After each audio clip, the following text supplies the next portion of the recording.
बिस्मिल्लाहिर्रहमानिर्रहीम। अस्सलाम वालेकुम डियर स्टूडेंट्स।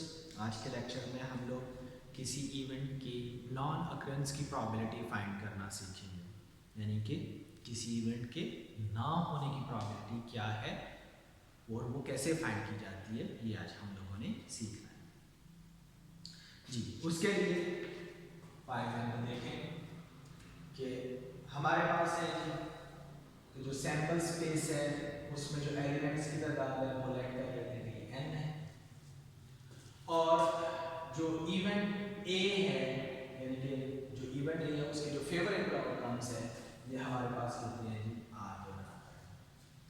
तो इस इवेंट की जो प्रोबेबिलिटी होगी वो हम लोग कैसे निकालेंगे कि number of elements in a या favourable outcomes to a over number of total outcomes, जो टोटल आउटकम्स है ये number of elements in S जी, और ये किसके बराबर हो जाएगी R ओवर N।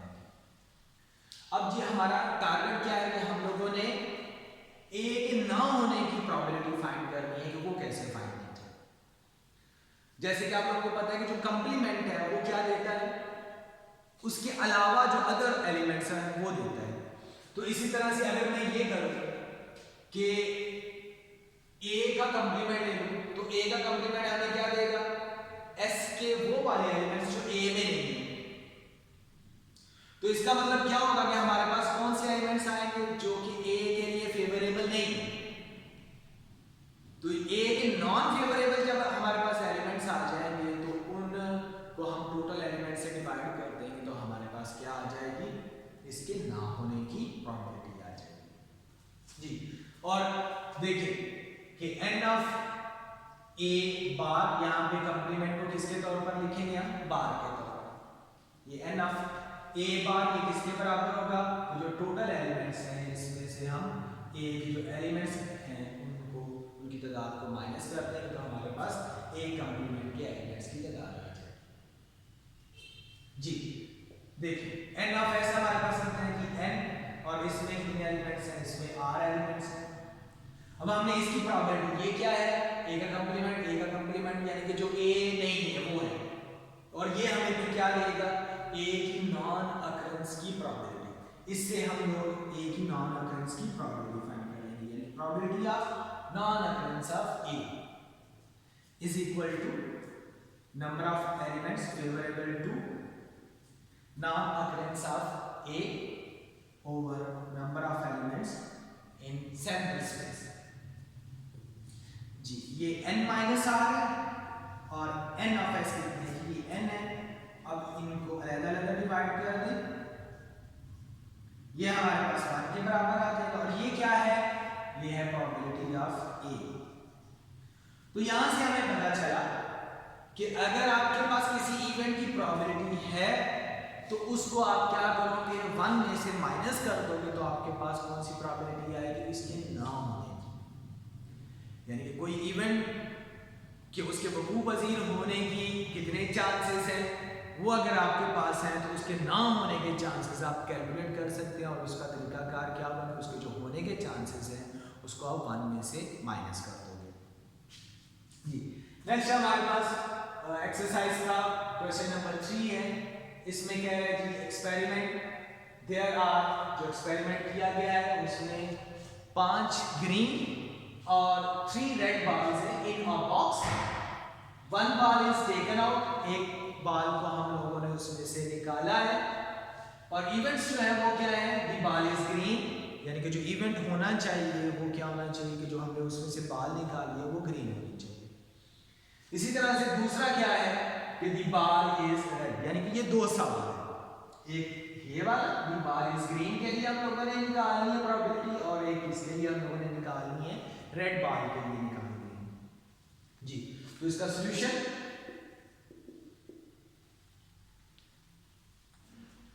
हमारे पास जो टोटल बॉल है वो कितनी है, और ये हमें क्या देगा,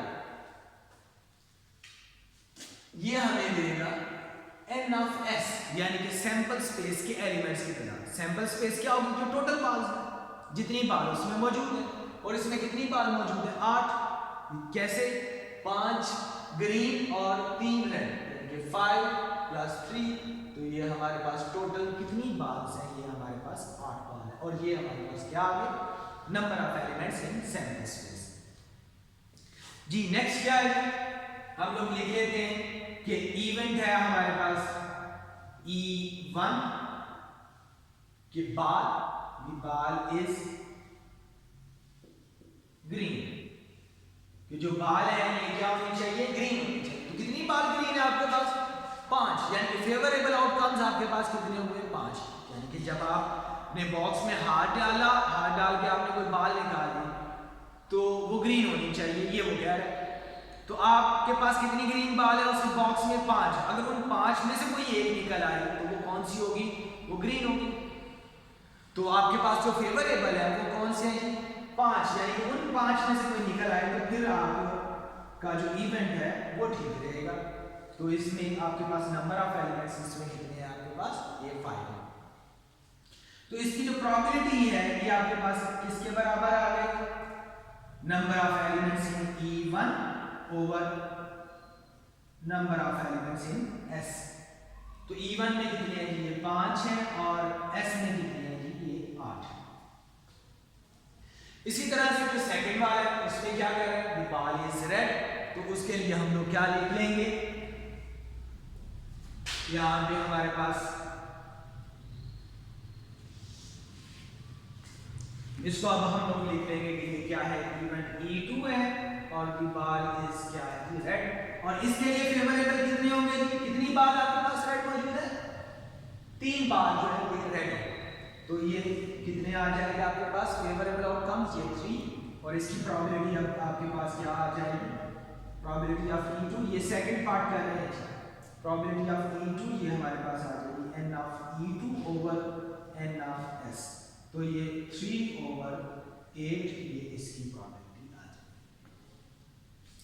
जी नेक्स्ट है जी हमारे पास क्वेश्चन नंबर 10।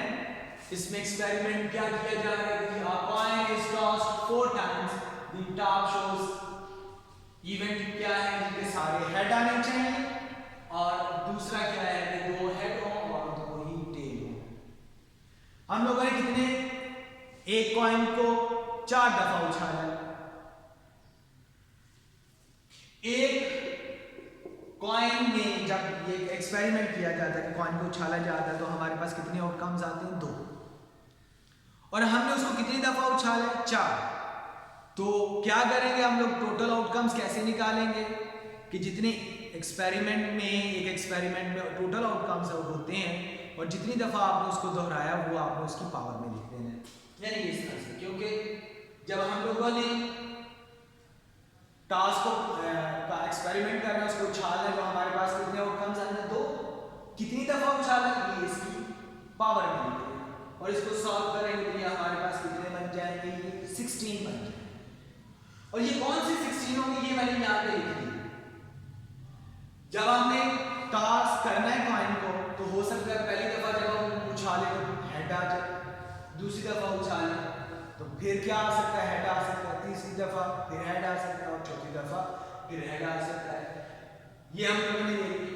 फिर ये हो सकता है कि 3 हेड आए और एक टेल आए, यानी कि जब हम लोग उसको उछाले तो 3 हेड आ सकते हैं और एक टेल आ सकती है। और वो किस किस तरह से आ सकती है, ये हम लोगों ने उसके लिए लिख दिया कि पहले तीनों दफा हेड आए फिर टेल आए, या ये हो सकता है कि पहले 2 हेड आए फिर टेल आए और फिर हेड आए। इसी तरह से पहले हेड आए फिर टेल और फिर दोनों हेड, फिर टेल, फिर 3 हेड। और ये इसके लिए क्या हो गया, जब 3 हेड और एक टेल के लिए जितने आउटकम्स है वो हम लोगों ने लिख दिए। उसके बाद 2 हेड और 2 टेल के लिए जो जो आउटकम्स बन वो लिखेंगे। पहले दोनों हेड आ जाए फिर दोनों टेल आ जाए। फिर हमारे पास क्या हो सकता है कि पहले हेड आए फिर टेल आए फिर हेड और फिर टेल आए। जी पहले दोनों क्या आए, पहले हेड आए फिर दोनों टेल और फिर हेड। और इस तरह से हम लोगों ने 2 हेड और 2 टेल के लिए सारे लिख दिए। फिर हम लोगों ने क्या करना है, 3 टेल और 1 हेड के लिए और फिर 4 टेल के लिए ये लिखने हैं। तो ये आपके पास जो टोटल आउटकम्स हैं ये आपके पास आ जाएंगे। अब हमारे पास जो इवेंट्स है वो उसमें पहले में क्या जा रहा है कि सारे के सारे हेड E1 ऑल हेड्स। जी